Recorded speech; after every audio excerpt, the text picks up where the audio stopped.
frustration turn into elation as you turn your head to self-isolation decoration.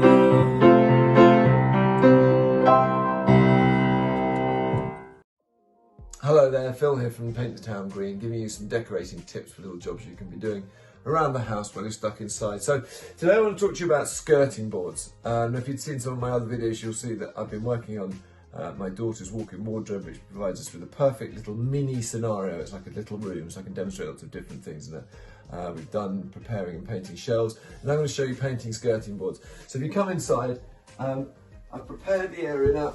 Also on previous videos I've done preparing the area, so we've got this tape around the bottom of the skirting board protecting the carpet, and I've also corked the top edge here where the skirting board meets the wall, so it's all prepared and it's ready to go. Now these particular skirting boards haven't been painted since they were installed, so they've got a primer on them, but they need at least a couple of coats of paint. So what I'm going to do on this occasion, I'm going to go in first of all with a water-based undercoat, and then I'm going to go with a top coat of eggshell.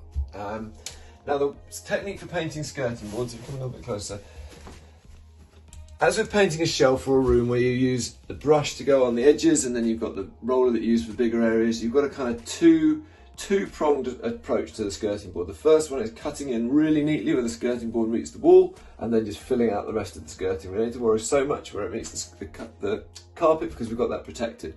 But the top edge here, we do need to do neatly, because if we start creeping up the wall, we then need to use the wall paint coming down to make a nice neat line, and that can then impact, and we've got to start rolling out the whole wall so we don't get a line of wall paint coming along there. So we want a nice clean edge. So I'm going to take some paint on my brush, tap off the excess on the side of the tin, and I'm going to starting slightly lower when I've got loads of paint on my brush, and I'm going to push my bristles so you see they bend, and you let some creep up on the edge, and then those ones come along the top edge, so I'm in control all the time. Go back here again, it's coming along that top edge. We work the paint out, and then we go again, back in the tin, dip, knock off the excess, push our bristles, and then let them push up onto the edge. Jig it and wiggle it till you get in the right position. There we go. This is the bit that takes the time getting the edge, but it's worth taking your time. Always starting a little bit lower than where you want to be. You turn the brush up the other way, so I just did that without thinking about it. So I've used the pen that says to turn it back up the other way, and I've got to build up a paint on this side and do the same. And I gain my nice straight line now. And once that's done, I can then be a bit more free and easy here with the rest of the skirting. Again, dip again. This is the bit where it meets the shelf. So I'm going to go again, pushing my bristles. So you never want to be using a flat brush right up to the edges, but you splay the bristles and get them where you want to be. It forces the paint down the end, and it gives you a more controllable edge to work with. Let me just cut in down that side. See, bent, splayed bristles, much more accurate, and then you can fill in the gap. Okay, so I'm just going to keep repeating this technique all the way around here.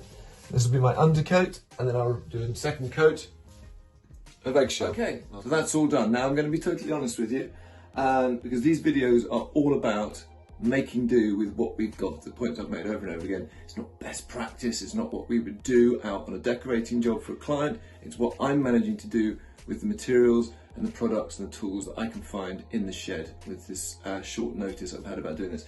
So I told you I was going to do a coat of undercoat and a coat of eggshell on the skirting boards, and that's what you'd ideally do, possibly a second coat of eggshell after that. Did my coat of undercoat, and realised I don't have any eggshell. I thought I did, I misread the tin, I don't have any eggshell. So what I've in fact done, I did a second coat of undercoat, and then I put a decorator's varnish over the top. You may have seen another video about decorator's varnish. It's worked perfectly, so we've got two coats of undercoat to give us a really solid white colour, and I've gone over it with a gloss varnish. So you see we've got a nice crisp edge where the skirting meets the wall, and this combines a lot of the things that I've done in my other little snippet. So we've got floor protection was one, we've filled all the screw holes with filler and sanded that down so the screw holes are all invisible, and we've corked the gap between the wall and the skirting board. Sometimes you might need to do a second cork to make sure it doesn't sag in, so it's nice sort of little curved edge so you can get a nice crisp edge. So I've got my crisp edge around here, and to protect that undercoat, because the difference between undercoat and eggshell is that basically eggshell is designed to have a built-in nice finish, whereas undercoat is more about coverage, but it's not robust, it won't protect things, it will mark very, very easily and discolour. So if I left this with just undercoat, after a month or two it would all start to discolour and dust would gather on it and it would mark very easily. So we put the varnish over the top to protect it. So the net result is very similar if we'd used a finishing product over the top. Final little point that I'll make. So the whole time I've been painting this whole room here, my daughter's commented that it doesn't look like a colour. She said, are you sure it's the right colour? It looks white. Because it did, because there's nothing next to it. Now that we've done the skirting, it's very clear that we have got a colour on the wall.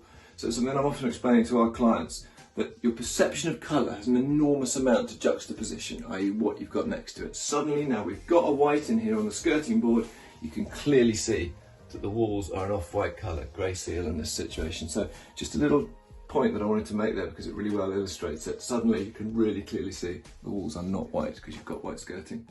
That's it, see you next time.